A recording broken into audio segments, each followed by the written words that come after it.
میں بارہا یہ کہہ چکا ہوں اور پھر دہراؤں گا کہ وقت آ گیا ہے کہ ہم اپنی تمام کے تمام ڈفرینسز کو ختم کریں اور صرف اور صرف ایک ہی آواز لگائیں کہ ہم نے پاکستان کی تعمیر نو کرنی ہے. اس کے لیے ایک ہی صورت ہے کہ آپ ٹالرنس کی بات کریں, آپ اکانومی کی بات کریں, آپ گڈ گورننس کی بات کریں, اور یہ اسی وقت ممکن ہے جب یہ ایک ایوان تشکیل ہوگا اور اس ایوان میں یہ سب بحث ہو سکے. یہ بہت امپیریٹو ہے.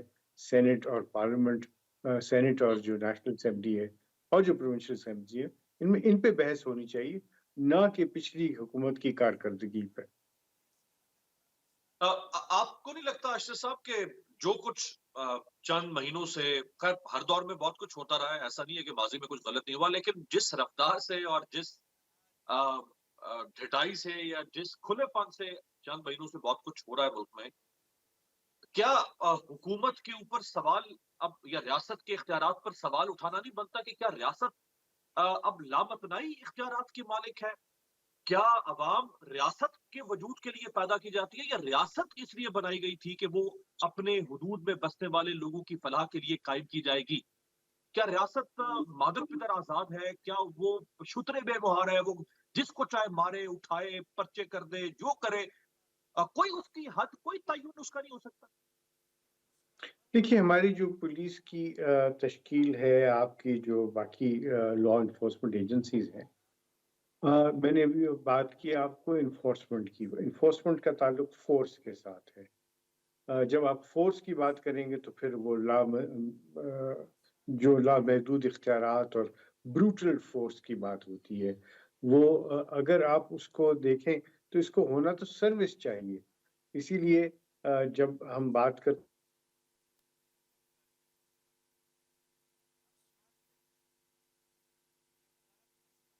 ہیں یہ سروس ہے, اور فورس اگر نہیں ہے اور سروس ہے تو اس کے کیا معیار ہیں, کس طریقے سے ان کو پرکھا جائے گا اور کس طریقے سے ہوگا. لیکن یہ میں آپ سے اختلاف کروں گا, یہ کچھ مہینوں کی بات نہیں ہے. اس کی ریت روایت جو ہے وہ ڈالی گئی تھی ایک ایسی سو کالڈ ڈیموکریٹک گورنمنٹ کے تحت جس کے اندر صرف فسطائیت تھی اور جس میں صرف ایک آدمی کا حکم چلتا تھا, اور اس آدمی کا جو حکم چلتا تھا وہ بارہا لوگوں کو چور کہتا تھا, ڈاکو کہتا تھا, اور اس کا فوکس صرف اور صرف لوگوں کو بے عزت کرنا اور ان کو ٹارچر کرنا, چاہے وہ ذہنی ہے چاہے وہ فزیکل ہے, اور ان کو جیل میں ڈالنا تھا. تو یہ اسی کا ایک آپ سمجھیں کہ ایک فورس چلی آ رہی ہے, ایک تسلسل ہے جس کو ختم ہو جانا چاہیے, اور وہ جب تک ختم نہیں ہوگا ہمارا ملک ترقی نہیں کر سکتا. آپ نے سول سرونٹس کی بات کی, تو جو قائد نے کہا تھا 1948 میں سول سرونٹس کے لیے کہ آپ ریاست کے وفادار ہوں گے, کسی سیاسی جماعت, حکومت یا سیاستدان کے وفادار نہیں ہوں گے, تو جس طرح سول سرونٹس یعنی حکومت کہے کہ فلاں شخص کے اوپر 20 جعلی ایف آئی آر کر دو, کہتے ہیں حاضر my lord, anti corruption, NAB, F I A, police, حاضر مائی لارڈ, اٹھانا ہے حاضر مائی لارڈ, مارنا ہے حاضر مائی لارڈ. یہ اتنا لو بھی تو کبھی نہیں ہوا تھا جس حد تک اب یہ ادارے پستی میں جا رہے ہیں.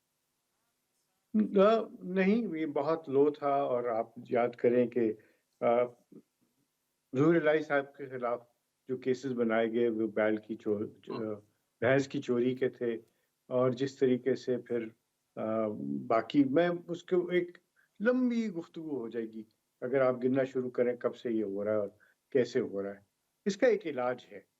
اس کا علاج یہ ہے کہ آپ 3 باتیں کریں. آئین میں یہ لکھا ہوا ہونا چاہیے کہ جو پارلیمنٹیرین انٹرفیئر کرے گا بیوروکریٹس کے کاموں میں وہ نااہل ہو جائے گا. باقی نااہلیوں کی تو بات کرتے ہیں, تو اس کے اوپر کیوں نہیں. دوسرا, بیوروکریٹس کو آئینی تحفظ ملنا چاہیے, کیونکہ ابھی تو ان کو کوئی تحفظ نہیں ہے. آپ دیکھیں گے کہ سال میں 4 آئی جیز چینج ہوئے پنجاب میں, 4 آئی جیز. چیف سیکرٹریز جو ہیں ان کو اٹھا کے کبھی یہاں بھیج دیتے ہیں. چیف سیکرٹری جو ہے اس کو آپ اس طریقے سے ٹریٹ کرتے ہیں, آپ سیکرٹریز کو مہینے سے زیادہ کام نہیں کرنے دیتے, تو پھر کیسے کام چلے گا. سو ایک میری تجویز یہ بھی ہے کہ ہم آئینی جو ہے تحفظ دیں بیوروکریٹس کو 3 برس سے پہلے جو ایسٹا کوڈ میں لکھا ہے ان کی ٹرانسفرز نہیں ہونی چاہیے، اور اگر وہ کوئی غلط کام کر رہے ہیں تو ان کے خلاف تعدیبی کارروائی ہو. ٹرانسفر وغیرہ جو ہے وہ تو بالکل نہیں ہونی چاہیے.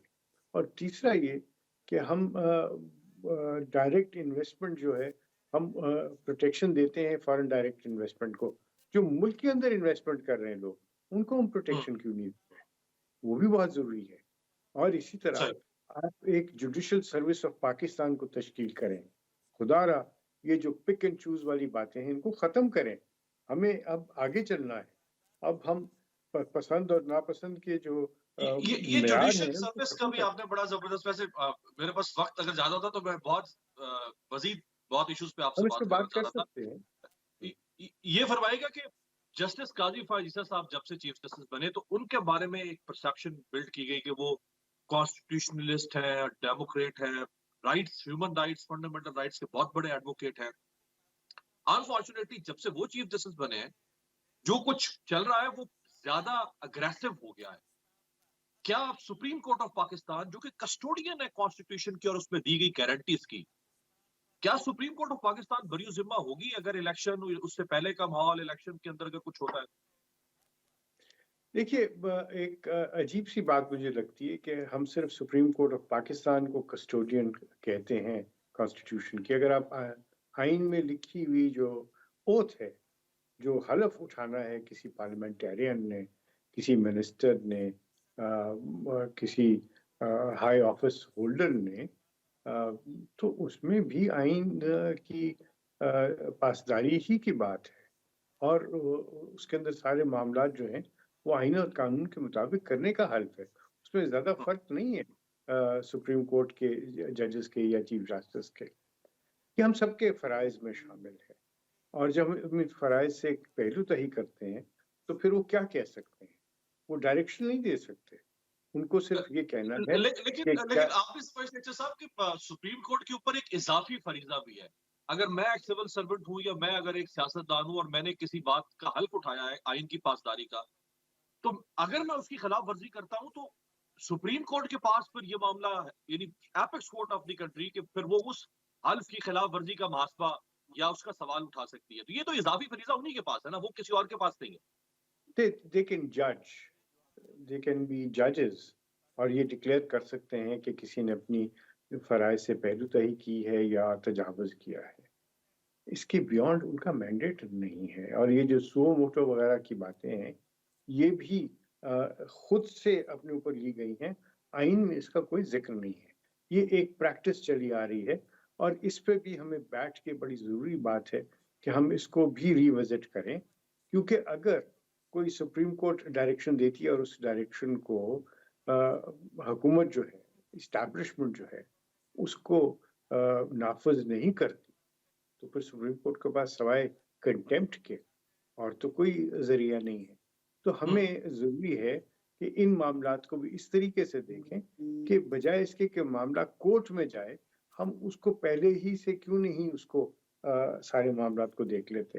اور سپریم کورٹ کی بارہا آپ نے دیکھا کہ ججمنٹس آئے اور ان کے اوپر کوئی عمل درآمد نہیں ہوا. تو یہ بھی ایک پہلو ہے جس کو دیکھنا بہت ضروری ہے. بلند بانگ دعوے کرنا اپنی جگہ پہ ہے، اور قانون اور آئین کے ساتھ جو ہے انصاف خود کرنا وہ بھی ایک ایسی چیز ہے جو لمحہ فکریہ ہے. بہت بہت شکریہ اشتر اوصاف علی صاحب، ماہر آئین و قانون ہمارے ساتھ موجود تھے. ایک بریک میں جاتے ہیں، بریک سے واپسی پہ ہمارے ساتھ دو سیاسی تجزیہ نگار ہوں گے، بات کریں گے ملک کی سیاسی صورتحال.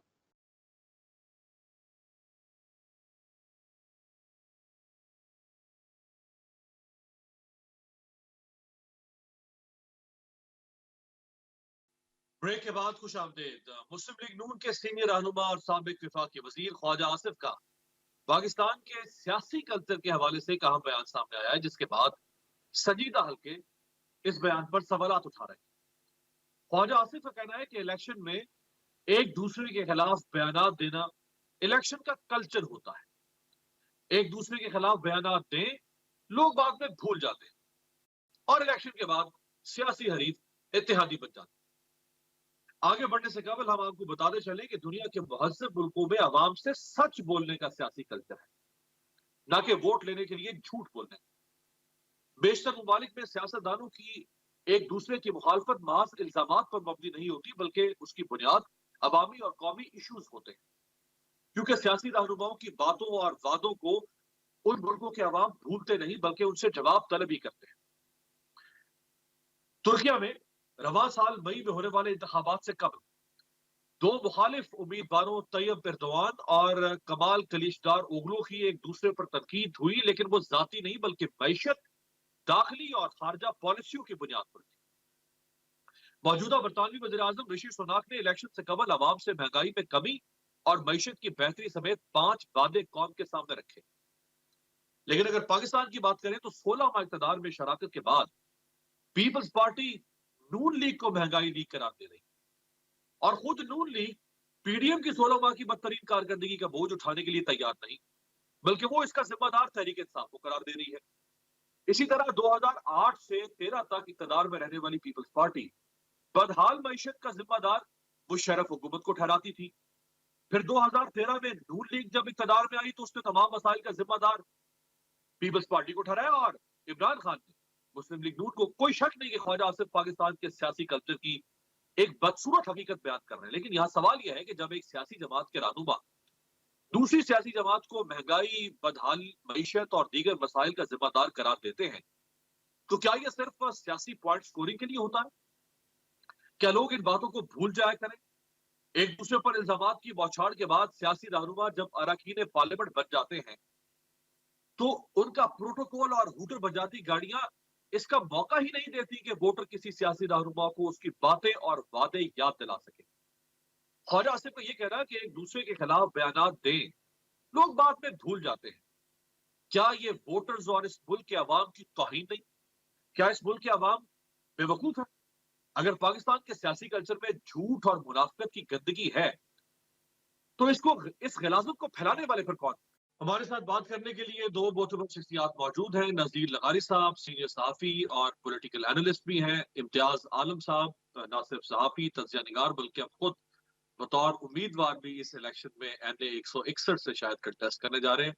دونوں شخصیات کا بہت شکریہ۔ نذیر لغاری صاحب، سب سے پہلے فرمائے گا، یہ جو خواجہ آصف صاحب کی سٹیٹمنٹ ہے، کیا یہ قوم کے اجتماعی شعور کی توہین نہیں ہے کہ ہم لوگوں کو کچھ بھی آل فال بول کر، کچھ بھی جھوٹ کی کہانیاں سنا کر الیکشن سے پہلے ہم ووٹ لے سکتے ہیں اور بعد میں کوئی مسئلہ نہیں، لوگ بھول جائیں گے، پھر ہم ساتھ بیٹھ جائیں گے؟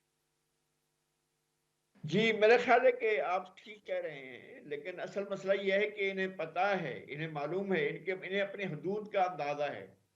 یہ اس بات کو یہ جان گئے ہیں کہ ان کے پاس اسپیس بولنے کے لیے، عملی کام کرنے کے لیے، آگے بڑھنے کے لیے، پیچھے ہٹنے کے لیے، دائیں طرف کو جانے کے لیے، بائیں طرف کو جانے کے لیے، ان کے پاس اپنی اسپیس کا بھی ان کو اندازہ ہے کہ ان کے پاس کیا اسپیس ہے، بات کرنے کے لیے بھی کتنی اسپیس ہے۔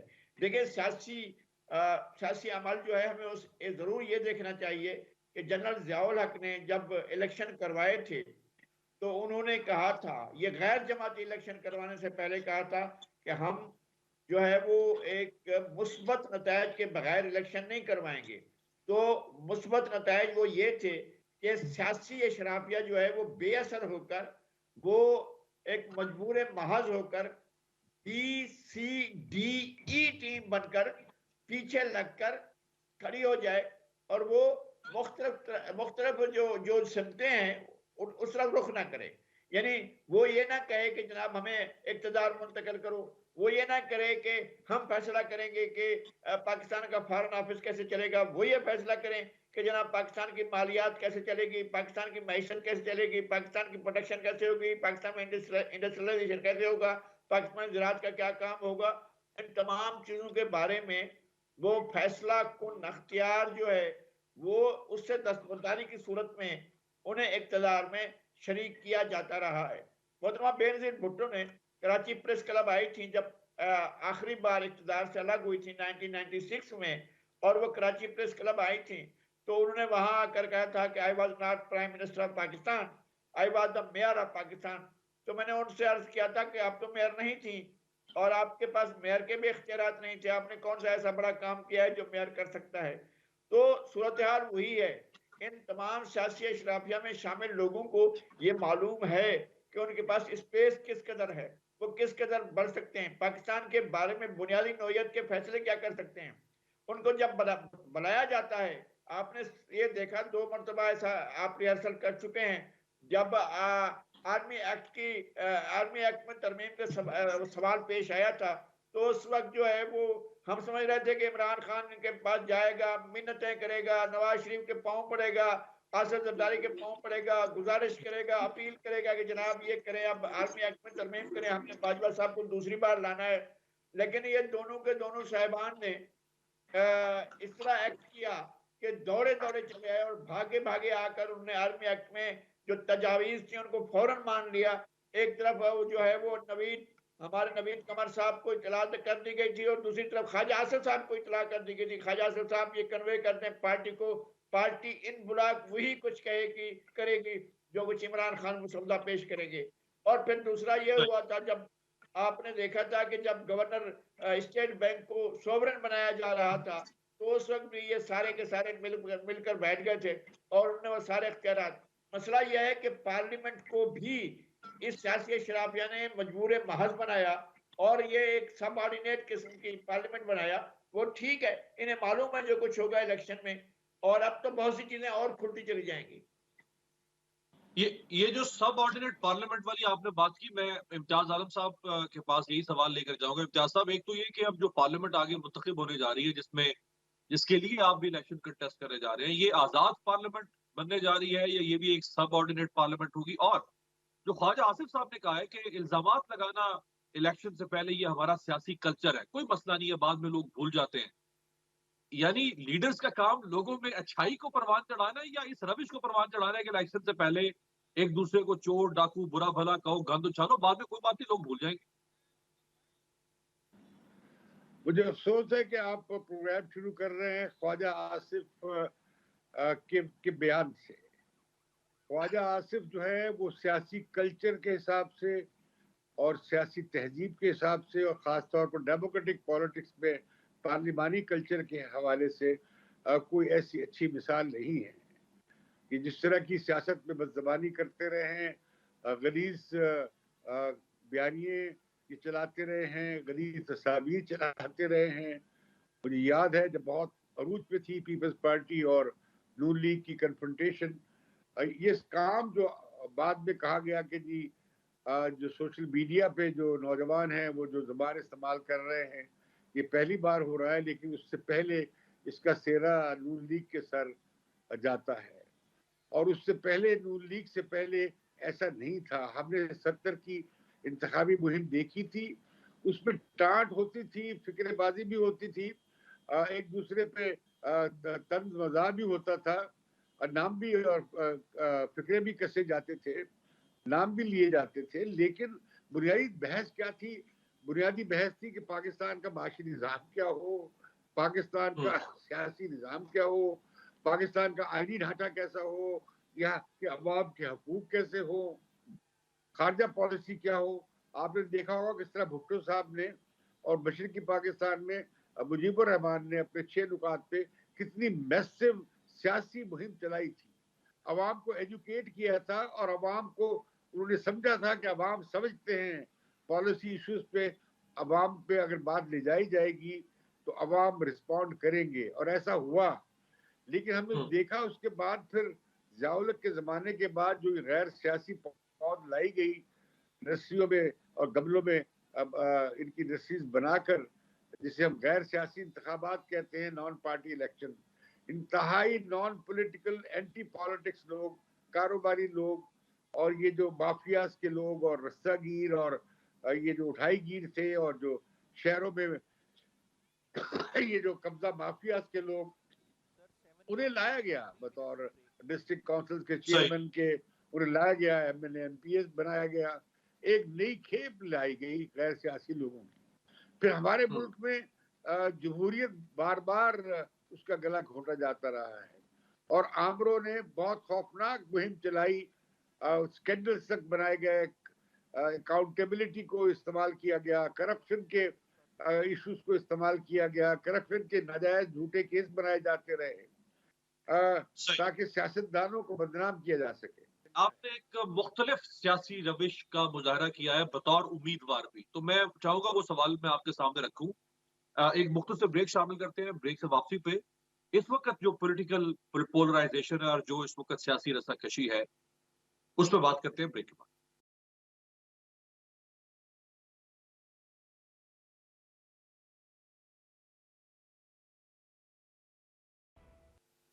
بریک کے بعد خوش آمدید. نذیر لغاری صاحب، شہباز شریف صاحب کراچی پہنچے ہیں اور وہاں ان کی ملاقاتیں ہیں ایم کیو ایم سے بھی، پیر پگارا سے بھی. پیپلز پارٹی کا کوئی سخت جواب نون لیگ نے نہیں دیا، جو بلاول صاحب نے جو سخت زبان استعمال کی ہے اور باقی لوگ بھی کر رہے ہیں. تو نون لیگ کیا اسٹریٹجی بنا رہی ہے اس وقت پیپلز پارٹی کے خلاف سندھ میں؟ دیکھیں سندھ کی حد تک تو وہ ان کے پاس کوئی بھی پالیسی بنائے کوئی اس کا توڑ نہیں ہے. سندھ کا الیکشن ایک حد تک یک طرفہ ہے، بہت بڑی دھاندلی نہیں بلکہ تاریخ کی سب سے بڑی دھاندلی کرنی پڑے گی حکمران اشرافیہ کو اگر ریزلٹ چینج کرنے ہوں گے سندھ کے تو.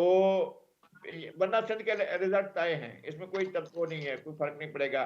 آپ یہاں سے چلیں ٹھٹھا سے اور ٹھٹھا سے آگے بڑھتے چلے جائیں، ٹھٹھا کے بعد بدین جائیں، بدین کے بعد ٹنڈو محمد خان جائیں، پھر آپ جو ہے مٹھی کی طرف چلے جائیں، تھرپار کی طرف چلے جائیں، میرپور خاص کی طرف چلے جائیں، ٹنڈولا یار کی طرف چلے جائیں، مٹیاری کی طرف چلے جائیں، اور آپ جو ہے سانگا نواب شاہ نوشر و فروز سے ہوتے ہوئے آپ خیرپور اور سکھر اور گھوٹکی تک چلے جائیں. یہ لوور سندھ کی طرف کا علاقہ ہے. اپر سندھ میں آپ اگر وہاں سے کشمور کنکوٹ اور وہاں سے چلتے ہوئے آپ آ جائیں شکارپور میں اور لاڑکانہ میں اور کمبر شہزاد کوٹ میں، دادو میں اور ننجام شوروں میں، تو یہاں پر تو پی ایم ایل این یا کوئی اور جماعت کوئی ایگزسٹ نہیں کرتی ہے، اس کا کوئی وجود ہی نہیں ہے، کوئی آدمی نہیں ہے. انہوں نے جو صدر بنایا ہے جناب بشیر میمن صاحب کو، ویسے ہمارے دوست ہیں لیکن وہ کہیں سے بھی اپنے آبائی حلقہ جہاں بھی ان کا گاؤں ہے وہاں سے اب کونسلر کی سیٹ بھی نہیں جیت پائیں گے. اور یہی شاہ محمد شاہ کا حال ہے. شاہ محمد شاہ بھی میرے دوست ہیں اور بہت پرانے، ایک 50 سال سے زائد عرصے کے میرے دوست ہیں. مجھے معلوم ہے وہ کہیں بھی نہیں جیت سکیں گے، ان کے پاس تو کچھ ہے نہیں.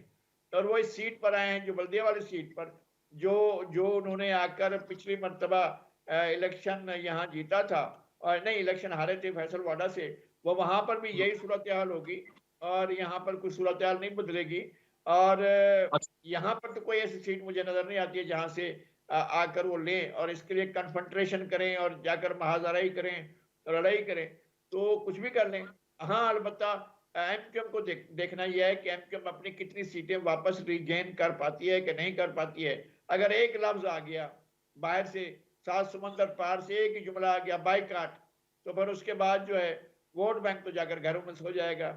وہ تو 2000 ووٹ ہیں، ابھی آپ نے دیکھا تھا جو شاہ فیصل کالونی والا حلقہ تھا.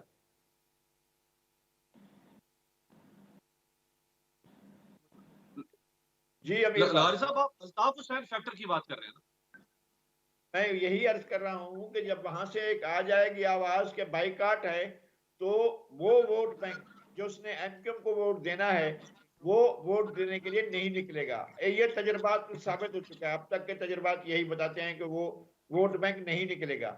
اور پچھلے الیکشن جو تھے جس میں عمران خان کراچی سے پہلی بار امتیاز صاحب کی طرف آپ کی اجازت سے. امتیاز صاحب بہرحال آپ ان تمام سیاسی جماعتوں کے خلاف ایک امیدوار کے طور پہ کنٹیسٹ کریں گے اور آپ کی ان کے ساتھ ایک سیاسی مقابلہ ہے، لیکن اس کے باوجود میں نے دیکھا کہ شاہ محمود قریشی صاحب کو جس طرح گرفتار کیا گیا اس پر آپ نے کافی سخت رد عمل دیا. پی ٹی آئی سے اگر انتخابی نشان لیا گیا آپ نے اس پر بھی سخت رد عمل دیا.